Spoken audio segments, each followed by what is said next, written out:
Charenton, est-ce que ça va?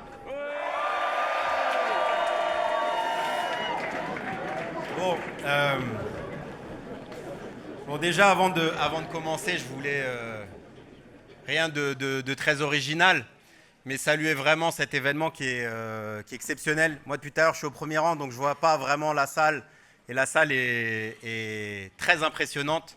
Féliciter l'ensemble des militantes et militants de Révolution Permanente qui ont permis cet acte révolutionnaire qui, depuis des semaines, tractent, collent, appellent autour d'eux, etc., ont organisé des bus de Toulouse, Bordeaux, etc., pour permettre cet événement.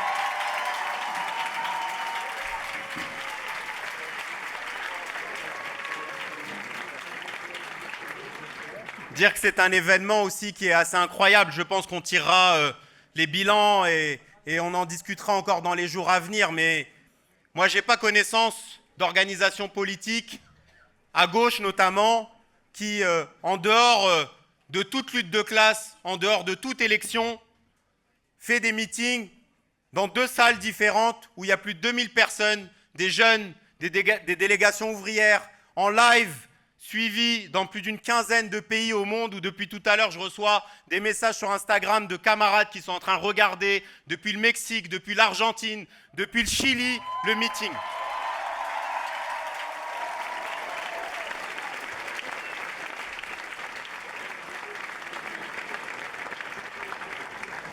Et je veux aussi vous remercier toutes et tous ici pour votre patience et votre force que vous donnez depuis tout à l'heure au meeting. Bon, les camarades, j'ai la lourde tâche de conclure ce meeting. Ça fait quelques jours que je prépare mon intervention et je me disais, mince, j'ai quand même 2 défis. Le premier, c'est de vous enjailler après toutes ces interventions de grande qualité. Après Myriam Bregman quand même, du bruit pour Myriam.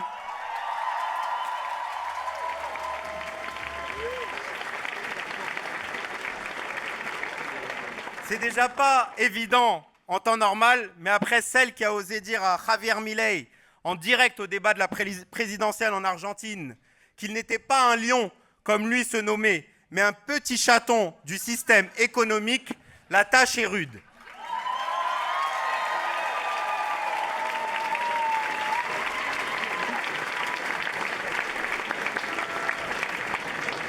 Je vais traduire pour Myriam parce qu'elle ne comprend pas le français. Javier Milei no es un león, es un gatito mimoso del poder económico.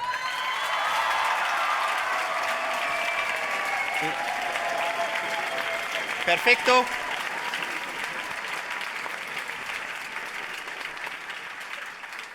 Bon, j'ai dit que j'avais 2 défis. En réalité, il y en a un troisième parce qu'il est 21h30 et on a faim. Le deuxième défi, les amis, c'est que je dois intervenir au même moment que le Paris Saint-Germain joue la finale de la Coupe de France. J'ai dit au Stade de France, pour ceux qui demandent. Il y a quelques années, pourquoi je vous parle du Paris Saint-Germain, les amis? Parce qu'il y a quelques années, jamais un soir de match, vous auriez pu m'amener dans un événement politique. J'étais comme beaucoup dans un état très passif, loin de la politique, loin des luttes, de la volonté de réfléchir au monde, à comment lutter, comment s'organiser. Je pensais que toutes ces choses ne dépendaient pas de nous et encore moins de moi. Cette passivité, en réalité, on pense qu'elle est subjective. Mais j'ai compris que l'objectif du pouvoir, c'est de nous éloigner de toutes ces questions, de nous dire « Continuez à vous préoccuper de votre routine. Allez voter, mais le reste du temps, laissez la politique loin de vous. » Souvent même, les amis, on dit « Ah non, non, non, moi je ne fais pas de politique. » Comme si c'était le mal, comme si se préoccuper de son avenir, celui des générations futures, réfléchir à comment faire face collectivement à cela, c'était à éviter comme la peste. Et si j'ai pu comprendre et apprendre autant sur notre histoire, sur notre classe, sur le système capitaliste et l'urgence de sortir de cette passivité, c'est grâce aux camarades de Révolution Permanente qui ont pris le temps à l'époque de me convaincre. Et je pense que c'est un des plus beaux cadeaux qu'on ait pu me faire dans la vie. Parce que oui, les amis, c'est un cadeau précieux dans un monde où tout pousse à l'individualisme, à subir seul, d'avoir des camarades qui vous invitent à vous organiser à leur côté pour un autre avenir, débarrassé de toute oppression et de toute exploitation.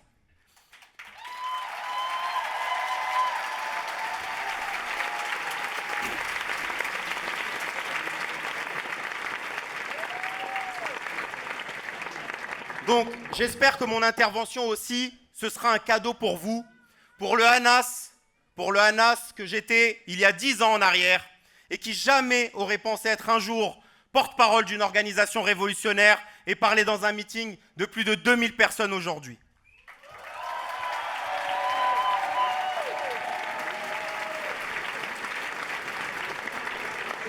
Vous savez les amis, moi je suis ce qu'on appelle les enfants des années 80. On nous avait vendu la fin de l'histoire, la fin des États-nations, la mondialisation néolibérale comme futur indépassable. On nous a expliqué qu'on avait la chance de vivre dans le moins pire des systèmes, qui allait faire régner la paix dans le monde et nous garantir quelques droits. Pour les ouvriers, en réalité, ça voulait dire régression sociale, précarité grandissante, chômage et fermeture d'usines. Depuis que je suis entré dans le monde du travail, en 2007, j'ai déjà connu 4 réformes des retraites. J'ai vu passer, depuis 2007, mon âge de départ à la retraite de 60 à 64 ans. Aujourd'hui, la mondialisation se décompose et les phénomènes les plus monstrueux du passé reviennent en force. Trump et sa guerre commerciale, la guerre en Ukraine, le génocide en Palestine, les tensions entre l'Inde et le Pakistan, la course à la militarisation, la chasse aux musulmans et aux étrangers, ainsi que la progression de l'extrême droite. Nous ne sommes qu'au début d'un processus qui est porteur de grands dangers. Car quand le capitalisme est en crise profonde, quand de nouvelles puissances viennent réclamer leur part du gâteau, les rivalités entre États finissent par se régler les armes à la main. La Troisième Guerre mondiale, les amis, n'est pas encore là. La Troisième Guerre mondiale n'est pas encore là. Le fascisme n'a pas encore triomphé et il est possible de les arrêter. Mais la situation, elle, s'accélère. Ce qui s'exprime à travers tous ces phénomènes, c'est le retour du nationalisme, guerrier, autoritaire, économique, qu'il soit porté par le centre-gauche, la droite ou l'extrême droite. Keir Starmer, le Premier ministre travailliste du Royaume-Uni, ami du Parti socialiste, Friedrich Merz, ancien de BlackRock et nouveau chancelier allemand, et Macron, ils ont tous les mêmes obsessions, tous le même programme, faire la guerre aux immigrés et préparer la guerre tout court. Cette politique, les amis, elle pave la voie à l'extrême droite, dont ils empruntent le programme quand ils ne recrutent pas directement des ministres venus de ce courant comme Bruno Retailleau. Continuez à huer 3 secondes.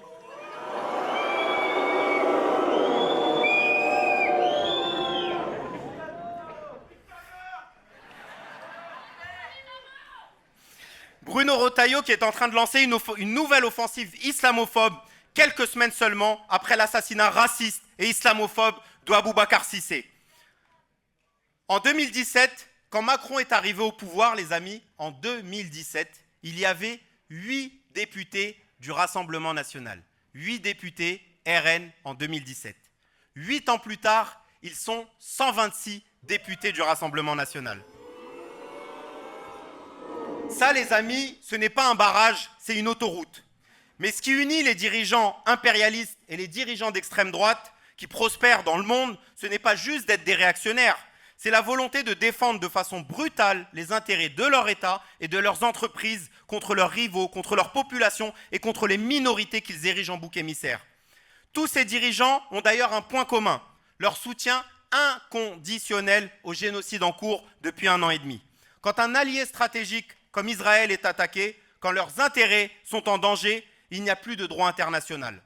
D'ailleurs, le seul droit que reconnaissent les États capitalistes, c'est le droit d'écraser toutes celles et ceux qui remettent en cause leur domination.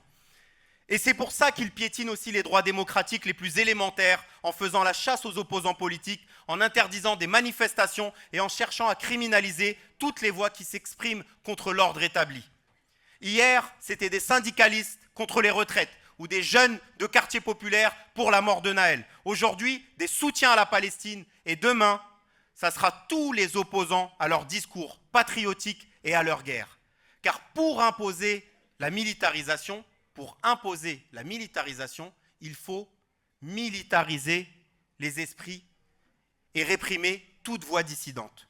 Demain, les amis, on nous dira, lui, il faut l'enfermer parce qu'il est contre la patrie. Lui, il faut l'enfermer parce qu'il essaye de dissuader la jeunesse de prendre les armes pour la France. Et cette propagande, elle a déjà commencé. Sur tous les plateaux télé, des politiciens réactionnaires et des généraux de l'armée française défilent pour nous convaincre de travailler jusqu'à 67 ans et de payer le réarmement. Par exemple, Alain Minc, ami et conseiller de l'ombre de Macron, a plusieurs idées.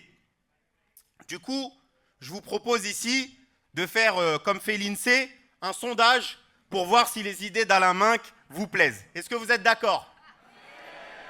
Vous n'avez pas encore entendu les idées. Donc, Alain Minc a une première idée. C'est de prendre directement dans vos comptes épargne et de vous rembourser plus tard. Est-ce qu'il y en a qui sont pour? Bon, cette idée ne vous plaît pas beaucoup, mais Alain, il a de la ressource.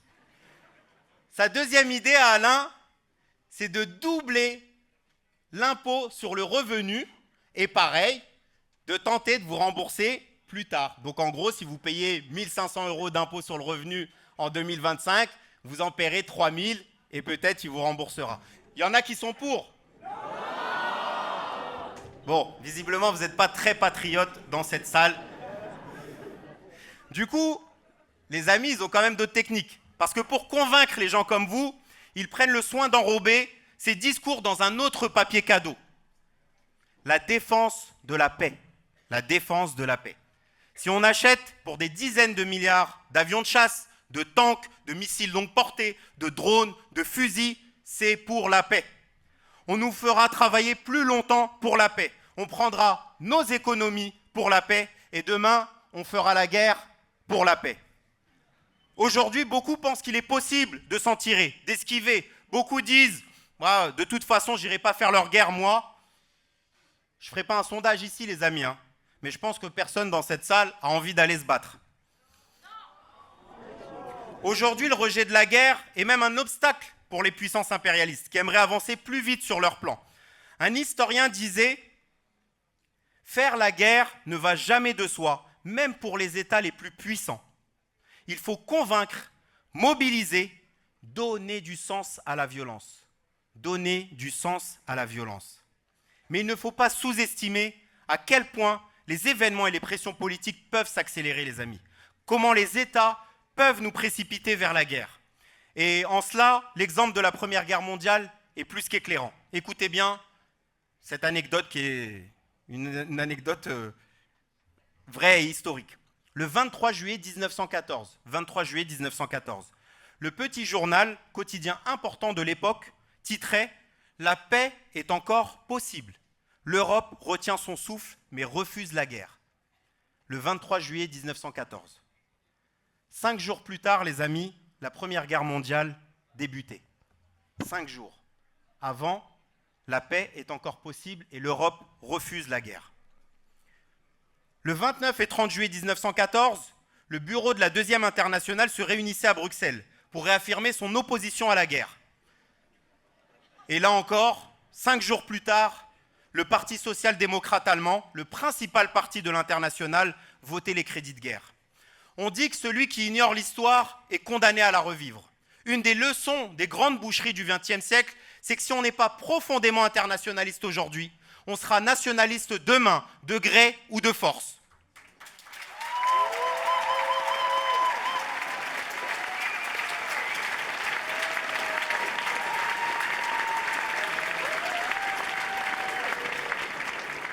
Ça, c'est le côté factuel et le plus sombre. Mais l'histoire, elle nous enseigne autre chose.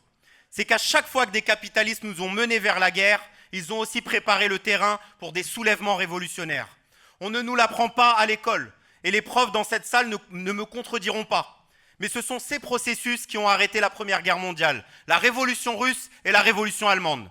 Et je veux d'ailleurs rendre ici hommage aux mutins allemands de Kiel, qui le 3 novembre 1918 ont refusé l'offensive suicide de leur état-major contre les navires anglais, déclenchant par la suite la révolution allemande et s'organisant dans des conseils ouvriers directement inspirés de la révolution russe un an avant.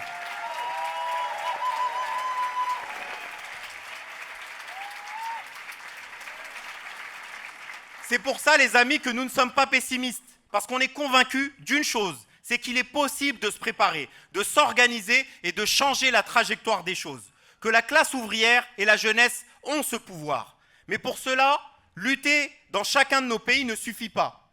Tous ici savons une chose, c'est que sans l'unité dans la lutte, rien n'est possible. C'est valable pour la moindre grève dans une entreprise. Et tous les camarades grévistes de Géodis, de la RATP, de la SNCF peuvent en témoigner. Sans unité, il n'y a pas de victoire possible.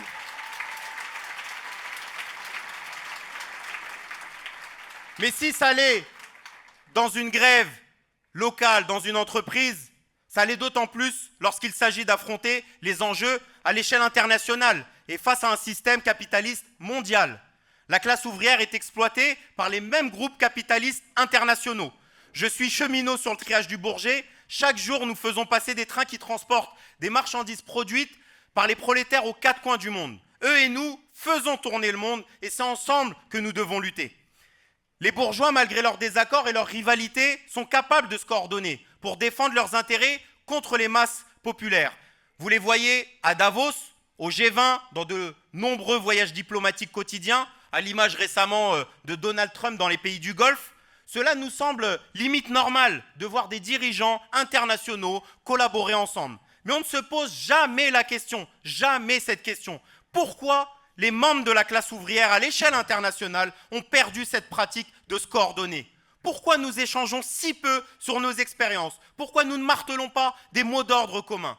Mais si on réfléchit 3 secondes, les amis, comment on peut lutter clairement et concrètement contre l'extrême droite en France sans se préoccuper des avancées de Trump, de Musk, qui demain financeront les partis d'extrême droite ici? Comment combattre efficacement Le Pen sans être en lien avec les militants qui s'organisent contre l'extrême droite dans le monde et qui auraient tant à nous apprendre? Comment espérer affronter la guerre, mettre fin au génocide, en finir avec la barbarie si on ne se préoccupe que de son pays? Aujourd'hui, je suis fier d'avoir en Argentine des camarades ouvriers et jeunes qui luttent contre les plans d'austérité de Milei et du FMI, comme en a parlé Myriam. Aux États-Unis, des camarades qui dénoncent le protectionnisme de Trump, qui refusent d'accepter une politique qui les oppose aux travailleurs du monde entier. C'est pour ça que nous avons besoin de construire des organisations révolutionnaires avec une boussole internationaliste qui cherchent à se coordonner à travers le monde pour affronter sur le terrain de la lutte de classe les plans de la bourgeoisie.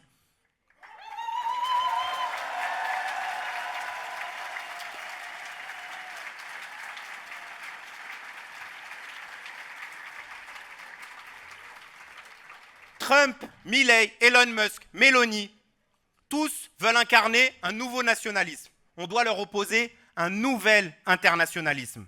Les militants que vous avez entendus ce soir ne sont pas seulement des camarades qui viennent témoigner de la situation dans leur pays. Ce sont, vous l'avez compris, des militants de notre organisation internationale, la fraction trotskiste, qui discutent, s'organisent et se coordonnent quotidiennement pour frapper ensemble avec une stratégie commune. Vous avez vu ici les camarades d'Allemagne, d'Argentine et des États-Unis, mais nous sommes également présents au Brésil, en Italie, au Venezuela, en Uruguay, en Espagne, au Chili, au Costa Rica, en Bolivie, au Mexique ou au Pérou.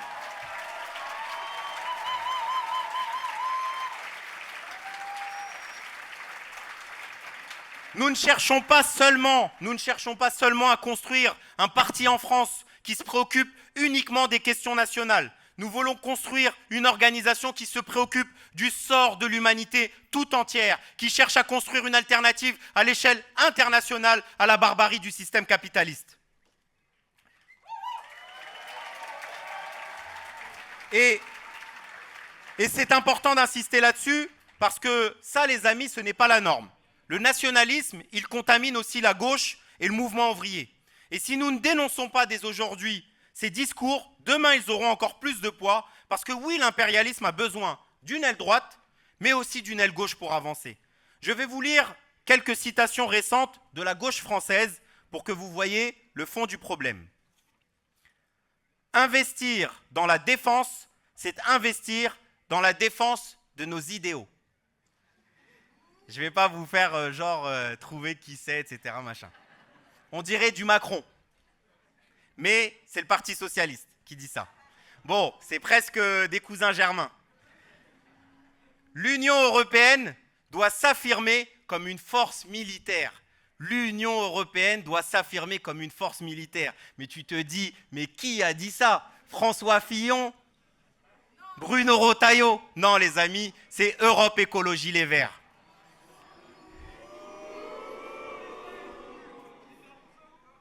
C'est dingue, hein, ça c'est des trucs qu'on n'entend pas. Ces secteurs qui soutenaient hier le droit d'Israël à se défendre veulent maintenant montrer qu'ils seront les champions du droit de la France à se défendre aussi. Et leur rôle, c'est aussi de vous en convaincre. Mais ça ne s'arrête pas là. Même la France insoumise, avec qui nous avons souvent partagé la dénonciation du génocide en Palestine, explique par la voix d'une de ses députées membres de la commission de la défense, ouvrez les guillemets, on n'est pas contre le réarmement de la France et de l'Europe. Le problème, c'est qu'il va aller où? C'est qu'ils vont aller où ces 40 milliards? Aux USA? En gros, le militarisme, d'accord, mais à condition d'acheter des Rafales et pas des F-35. Et ces discours, la gauche les tient partout dans le monde. En Allemagne, comme l'a dit Inès, Die Linke, le nouvel espoir de la gauche européenne, a voté les crédits de guerre quelques semaines après les élections. Sacré espoir pour les Allemands. Le nationalisme, il affecte aussi les organisations syndicales. Aux États-Unis, après les grèves historiques, des syndicalistes combatifs de l'automobile de l'UAW ont choisi, je ne sais pas pourquoi j'ai dit W après la fin, je suis parti tu sais, mon corps il s'est bloqué, je parle français, anglais, je suis trop piqué par l'internationalisme. Ont choisi de soutenir les tarifs douaniers de Trump. Des tarifs qui servent en grande partie aux patrons du monde pour annoncer des plans de licenciement. Il y a quelques mois, le dirigeant de ce syndicat expliquait pourtant que Trump était un briseur de grève. Maintenant, il le soutient et il soutient le programme économique du gouvernement, ce même gouvernement qui expulse les étudiants palestiniens, envoie des étrangers dans les prisons du Salvador, dans sa guerre commerciale, en espérant gratter quelques miettes, comme l'a expliqué tout à l'heure Julien. En France, vous l'avez peut-être raté, mais la direction de la CGT. Les camarades, il y a des camarades de la CGT ici? Des camarades de la CGT. C'est pas vous, hein? Hassan. Du bruit pour Hassan et les Géodis.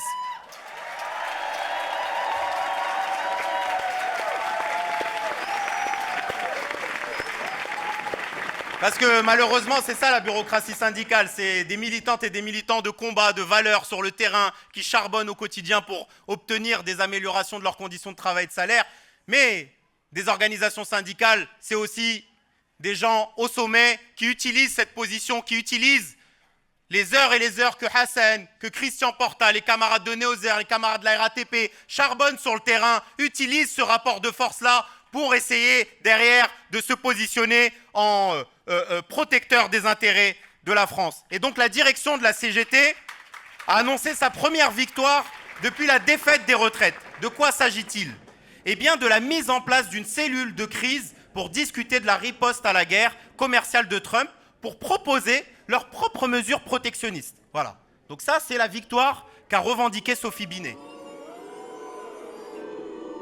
Et vous voyez le problème. On a des syndicalistes de part et d'autre, côté Trump, côté français, qui au lieu de s'unir, d'appeler à l'unité des travailleurs, se rangent derrière leur propre bourgeoisie pour s'affronter. Et je le dis ici en tant que porte-parole de Révolution Permanente, mais également syndicaliste chez Sudrail depuis 10 ans. Ces discours ne font que jouer contre notre camp social. Cela sert à détourner la colère des travailleurs au lieu de les mettre en ordre de bataille pour lutter contre les plans d'austérité, contre leur propre bourgeoisie. Jamais nous ne pouvons accepter d'alliance avec le patronat contre les ouvriers du monde.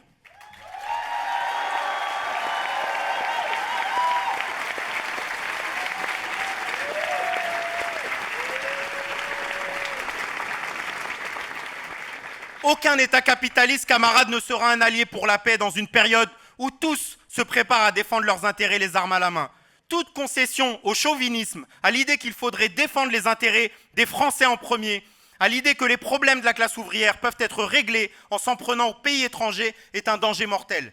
De la même façon qu'ils cherchent à nous diviser entre embauchés et intérimaires, sous-traitants et donneurs d'ordre, travailleurs français et travailleurs émigrés. Le patronat voudrait qu'on ne lutte que pour les intérêts des travailleurs français, c'est-à-dire en réalité pour leurs intérêts à eux face à leurs concurrents. Évidemment, nous luttons pour les travailleurs de ce pays. Nous sommes de tous les combats nationaux de ce pays et toujours en première ligne. Nous sommes indignés par les plans sociaux, les familles jetées dans la précarité. Aujourd'hui, moi et mes camarades aiguilleurs au triage du Bourget, nous sommes en grève reconductible contre les suppressions d'emplois dans notre secteur.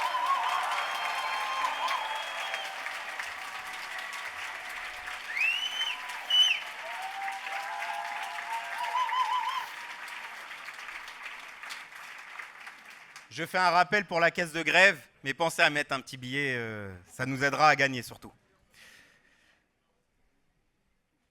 On pourrait, les amis, accepter un chèque, une mutation, mais on refuse de voir nos emplois être supprimés, alourdir la charge de travail de ceux qui restent et surtout laisser un avenir de cimetière d'emplois aux générations futures. Mais comme je suis aussi préoccupé pour l'ouvrier d'Arcelor à Dunkerque, de Renault à Cléon, pour le travailleur martiniquais qui vit l'explosion des prix et la répression de l'État français, je suis inquiet aussi pour le travailleur sénégalais, anglais, ukrainien ou américain.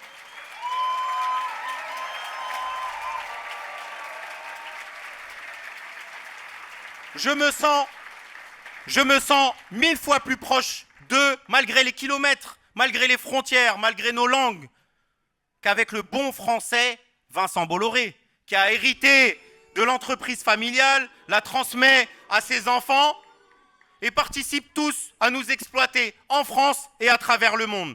C'est pour ça, camarades, qu'on tient beaucoup à cette phrase défendue par les révolutionnaires pendant la Première Guerre mondiale. L'ennemi principal est dans notre propre pays. Et je le dis aussi,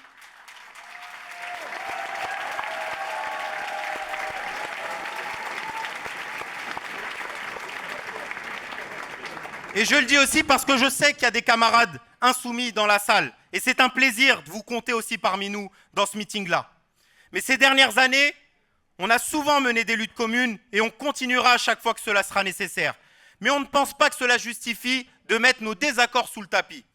Je crois même que c'est quand le danger est le plus grand qu'il faut pouvoir se parler franchement parce que nos erreurs peuvent coûter très cher. On ne peut pas défendre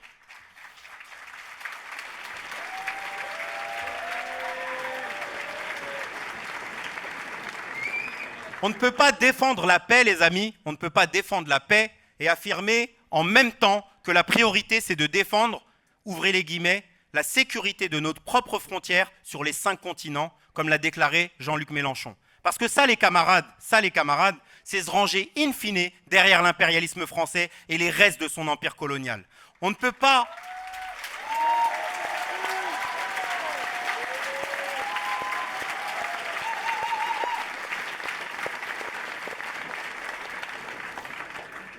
Et je ne l'ai pas écrit dans ce texte-là, mais je profite qu'il y ait quelques camarades Kanak. Mais il faut savoir que la France est la deuxième force à la... Et les camarades Kanak ne démentiront pas ça, mais la France est deuxième puissance maritime au monde.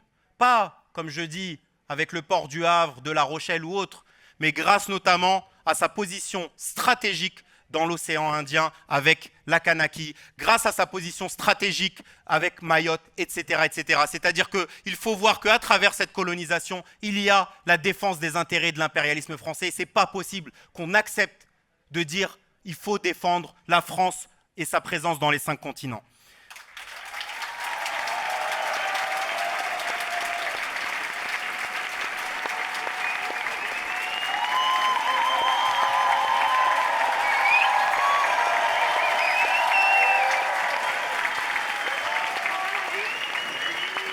Et on ne peut pas défendre aussi la paix quand on propose sa propre version de la loi de programmation militaire en dénonçant le fait que Macron n'augmente pas suffisamment les budgets de l'armée française. L'internationalisme, il est prolétarien ou il n'est pas. C'est la solidarité entre les ouvriers, entre les peuples opprimés, pas une orientation diplomatique. Et ça ne peut se construire que dans une lutte frontale contre les capitalistes de notre pays. Ce constat, il est important parce qu'il y a aussi de faux internationalismes qui circulent, qui vident ce mot de son contenu. Par exemple, face à l'invasion réactionnaire de Poutine, aux crimes de son armée, on a vu la majeure partie de la gauche s'aligner derrière l'OTAN et les États-Unis. Même le NPA s'est mis à demander plus d'armes et plus de militarisation en faisant croire que les États impérialistes qui ont confisqué la lutte légitime pour l'autodétermination du peuple ukrainien œuvraient pour la liberté. Quelques années plus tard, pourtant, Trump a dit clairement ce qu'il cherchait dans cette guerre, affaiblir la Russie et s'assurer du contrôle des minerais rares en Ukraine. Mais c'est le cas aussi de ses adversaires européens. Alors oui, la position internationaliste dans ce conflit, hier comme aujourd'hui, c'est de dire clairement ni Poutine ni OTAN.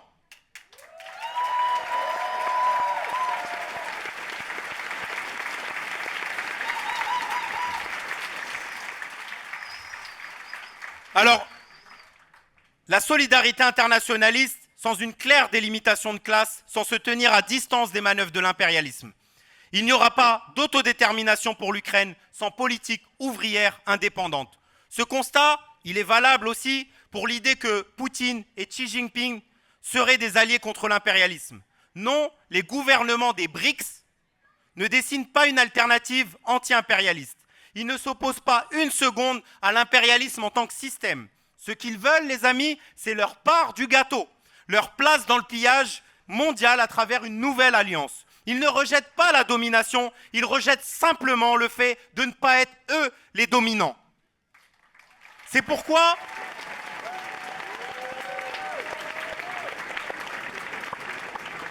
camarades, il faut être clair. Il n'y a pas de camp progressiste entre les impérialismes et les grandes puissances. Le seul camp progressiste, c'est le nôtre, celui des travailleurs de la jeunesse et des classes populaires en lutte contre ce système. Certains pensent que le nationalisme empoisonne notre classe et que c'est indépassable. Pourtant, ces derniers mois, des millions de personnes ont manifesté dans le monde contre le génocide, se sont mobilisées dans leurs facs, se sont mises à boycotter McDo, Carrefour, Starbucks, Coca-Cola pour frapper au porte-monnaie les entreprises complices. On a vu des travailleurs de la santé du monde entier se solidariser avec les Gazaouis, entrer même parfois en grève de la faim. On a vu des dockers en France, au Maroc ou en Grèce dénoncer et refuser de participer au transport d'armes vers Israël.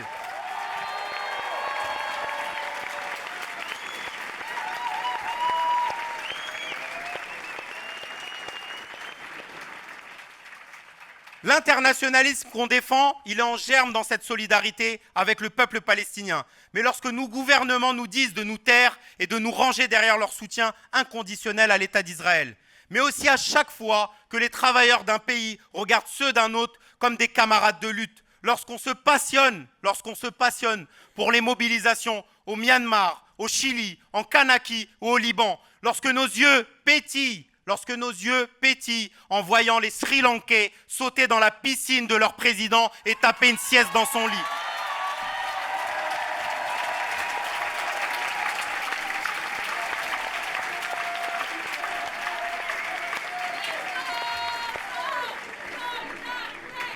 Moi, j'ai abandonné les slogans. J'ai vu que il n'y a plus d'animation pour moi. Vous êtes dit, on applaudit et c'est tout. C'est ça, Lily.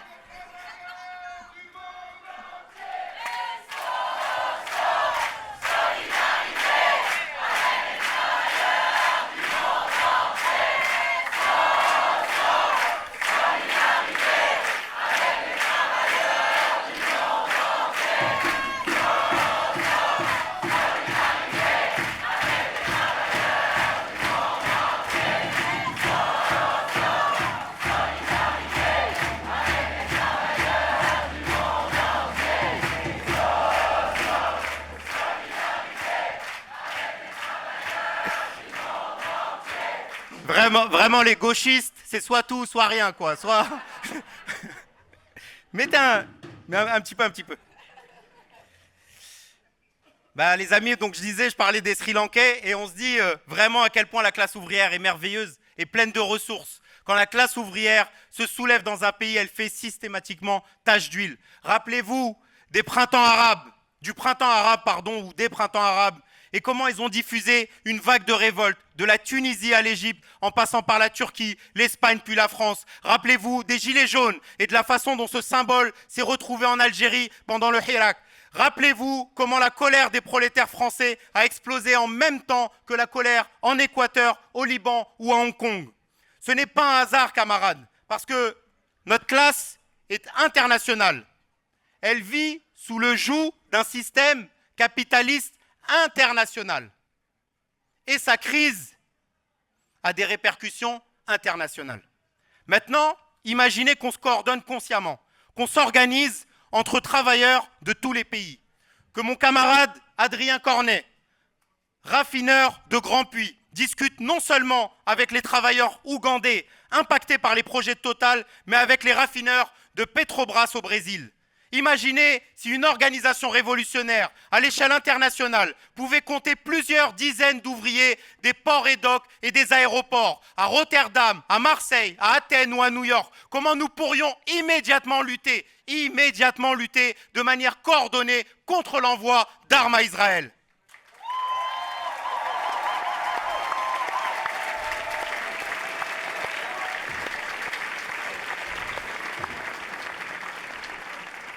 Myriam en a parlé, mais vous le savez, récemment, on a, avec les camarades de la fraction trotskiste, mené une campagne de solidarité à l'occasion de mon procès et de celui d'un autre camarade de Révolution Permanente le 18 juin prochain. Le 1er mai, à Buenos Aires, ils étaient plus de 2500 à avoir brandi ces pancartes que vous avez sorties aujourd'hui pour apporter leur soutien internationaliste. Mais c'était également le cas au Brésil, en Allemagne, en Italie, aux États-Unis. Mes camarades ont remué ciel et terre pour arracher des soutiens, des articles dans la presse, la signature de prix Nobel d'intellectuels internationaux. On veut faire, les amis, de ce procès, le procès de la criminalisation des soutiens du peuple palestinien, en France, mais aussi à l'international. Montrer que si nous sommes si nombreux à être poursuivis, à Paris, Berlin ou à New York, c'est parce que Netanyahou n'a ni sniper, ni bombe de une tonne pour nous faire taire. Alors ses amis utilisent la police et la justice pour ça, et on ne les laissera pas faire. Mais ça, ce n'est qu'un petit exemple de ce qu'on pourrait faire. On pourrait combattre l'extrême droite partout où elle est en train d'avancer. Proposer une alternative aux millions de travailleurs qui aujourd'hui sont influencés par l'extrême droite après les trahisons de la gauche. On pourrait devenir l'ennemi le plus redoutable de l'international réactionnaire qui la fasse reculer. On pourrait combattre leur préparation à la guerre dans nos lieux de travail et d'études et devenir le principal obstacle des plans des impérialistes et des militaristes en France, en Allemagne et au Royaume-Uni. On pourrait lutter contre le FMI, la dette qu'elle impose aux pays semi-coloniaux, coordonner les mobilisations qu'on a vues ces dernières années au Bangladesh, au Kenya, en Argentine, et depuis la France, refuser de se placer dans le camp de Christine Lagarde contre celui des peuples opprimés.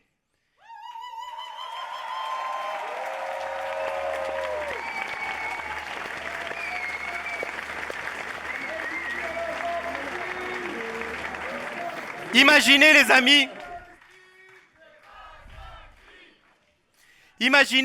si nous étions coordonnés à l'échelle européenne contre les stratégies de casse de nos acquis sociaux, plutôt que de subir les fameux discours qui expliquent que c'est une directive de l'Union européenne et qui nourrissent l'idée absurde que l'Union européenne serait un monstre au-dessus des États, un monstre au-dessus des États. Alors qu'en réalité, c'est un outil de coordination des principales bourgeoisies du continent, France et Allemagne en tête. Si les patrons n'aiment pas que les étudiants se lient aux travailleurs, que les travailleurs s'organisent ensemble dans une même usine ou dans des grèves nationales, imaginez ce qu'ils pensent de l'idée que les travailleurs se coordonnent à l'international. La force des travailleurs, c'est la grève.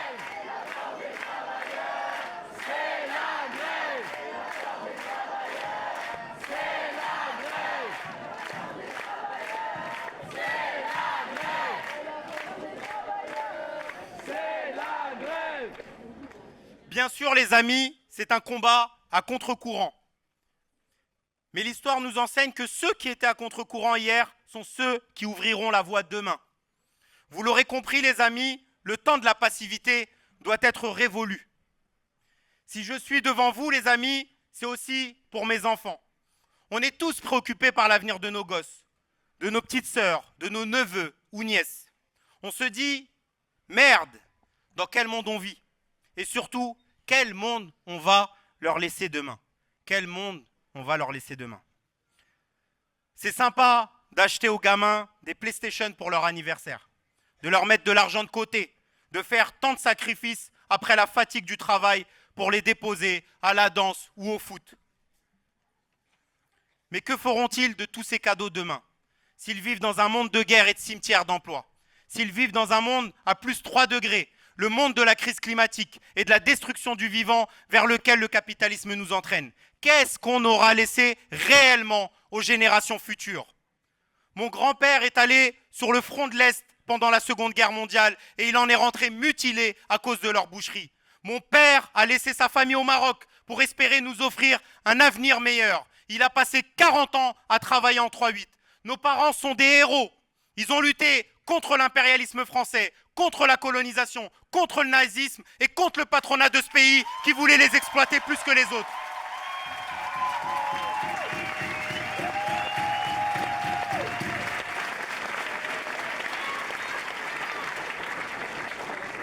Ils nous ont pas acheté des PlayStation, mais ils ont tout sacrifié pour qu'on ait un avenir moins pire que le leur. Et c'est aussi pour ça que j'ai décidé de lutter, de prendre des coups comme le 18 juin prochain, pour un autre avenir, débarrassé de toutes ces oppressions. Et si j'en suis capable, avec un boulot et une famille, je pense ici qu'on en est tous aussi capables. Ce n'est pas une question de temps, ce n'est pas une question de temps, de disponibilité, mais une question de conviction, d'être convaincu de mettre de son temps pour changer les choses. Et vous inquiétez pas, j'aurai quand même le temps d'aller regarder la deuxième mi-temps du Paris Saint-Germain après.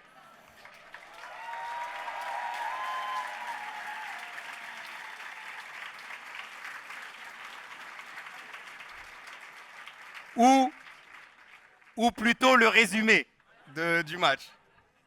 Alors, je veux que vous compreniez que c'est un acte révolutionnaire que d'être présent aujourd'hui, de voir l'immensité des problèmes qui sont devant nous et de comprendre que nous sommes tous ici, la solution à ces problèmes. Je ne suis pas meilleur que vous, les camarades, et les camarades qui m'ont précédé non plus. Mais si nous sommes capables de penser et analyser le monde aujourd'hui avec une boussole de classe, c'est parce que nous sommes organisés, parce que nous sommes un collectif révolutionnaire à l'international qui s'enrichit mutuellement de toutes les expériences pour se préparer aux grands défis de demain. Mais nous ne pouvons avancer que si nous sommes de plus en plus nombreux. Parce que des organisations révolutionnaires, les amis, même avec beaucoup de volonté, même avec une stratégie juste, ne peuvent rien sans le nombre. Même si nos ennemis ont d'énormes faiblesses, que les Macron, les Trump, les Bernard Arnault sont détestés, que les gens en ont marre de ce système, ils continuent malheureusement à être une force organisée contre nous, avec leur police, leurs juges, leurs organisations politiques, leurs milliardaires et leurs médias bourgeois. Sans leur opposer une force plus importante, encore plus organisée, structurée, qui compte des milliers de jeunes et d'ouvriers à travers le monde, ils continueront à gagner. Donc, chers camarades, et je m'adresse à vous toutes et tous pour ces dernières phrases de conclusion. Chers camarades, s'il vous plaît, ne sortez pas de cette salle comme si vous sortiez d'une salle de concert en vous disant « Ah, c'était vraiment sympa le meeting de Révolution Permanente ». Parce que je sais qu'il y en a qui vont dire « Ah, c'était vraiment sympa ». Alors, le PSG, il a gagné combien? Sortez de cette salle, les amis, sortez de cette salle avec la conviction profonde de vous organiser à nos côtés, de ne pas juste être sympathisant de Révolution Permanente et de la fraction trotskiste, mais d'en devenir des militants à part entière. À la fin de l'année, j'ai une grande nouvelle pour vous. À la fin de l'année, nous allons organiser une grande conférence de la fraction trotskiste au Brésil, avec des délégations de tous les pays pour discuter de la situation internationale et de nos expériences pour penser nos tâches dans la situation. Si avec 500 militants, les amis, nous avons réussi un tel meeting de plus de 2000 personnes, imaginez de quoi nous serions capables si tous ici, vous deveniez demain des militants de Révolution Permanente. Si demain, nous disions lors de cette conférence internationale au Brésil que Révolution Permanente a doublé de taille et compte encore plus de jeunes et de travailleurs dans ses rangs prêts à lutter pour changer le destin de l'humanité.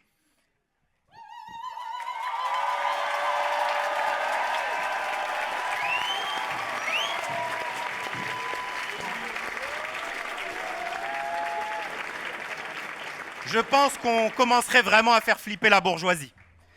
Alors, les amis, je vous dirai simplement ces quelques mots.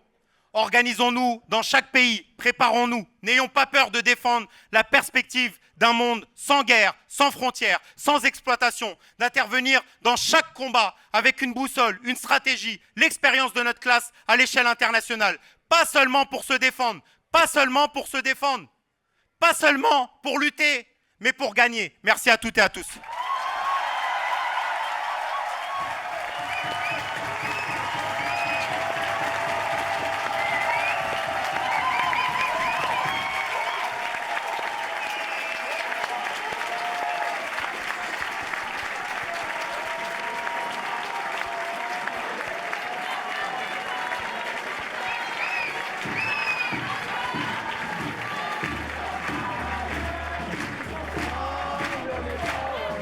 Ensemble, on leur fait un grève générale, totale, étudiants, travailleurs, tous ensemble on est forts, tous ensemble on leur fait grève générale, totale, étudiants, travailleurs, tous ensemble on est forts,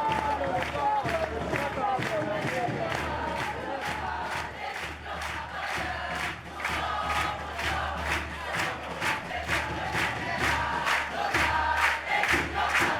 on est forts.